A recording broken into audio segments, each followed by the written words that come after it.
Ever since I was a child, I've wanted monsters to be real. Not criminals or serial killers like those Netflix documentary monsters. Real monsters. Werewolves, vampires, ghosts, aliens, killer clowns, alien killer clowns. Those kinds. But since it was drilled into my brain for most of my life that monsters aren't real, I became fascinated by the closest real equivalent I could find. Nightmares. I've used nightmares as inspiration for a lot of my artwork, and therefore soaked up plenty of research about them throughout my career.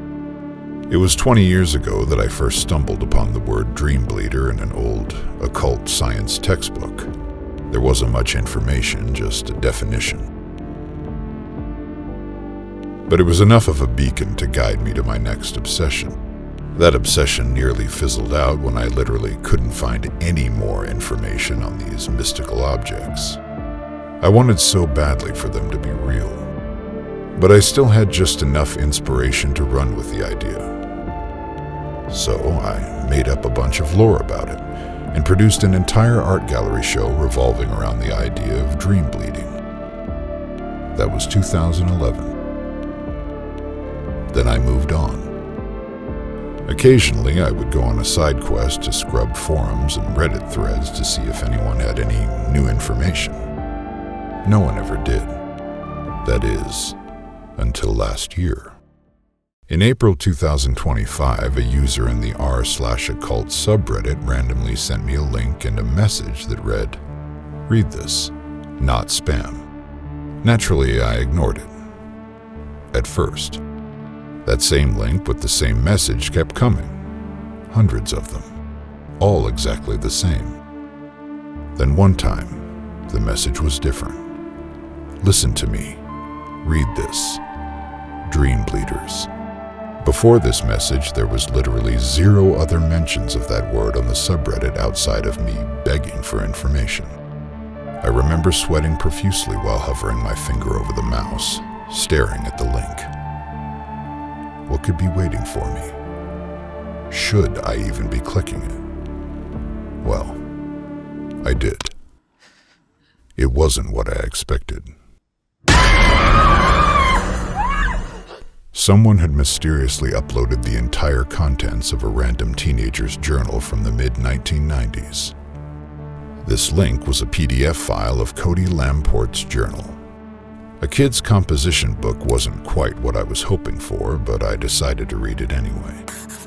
And I'm glad I did, because amongst the usual angsty babble, regrets, and horrific music options, he mentioned the one thing I'd been endlessly searching for: Dreambleeders. And he didn't just mention it once. He had found information about them. A lot of information. Real information. I had so many questions. I tried reaching out to the user who sent me the link, but their account was gone. My obsession was reignited.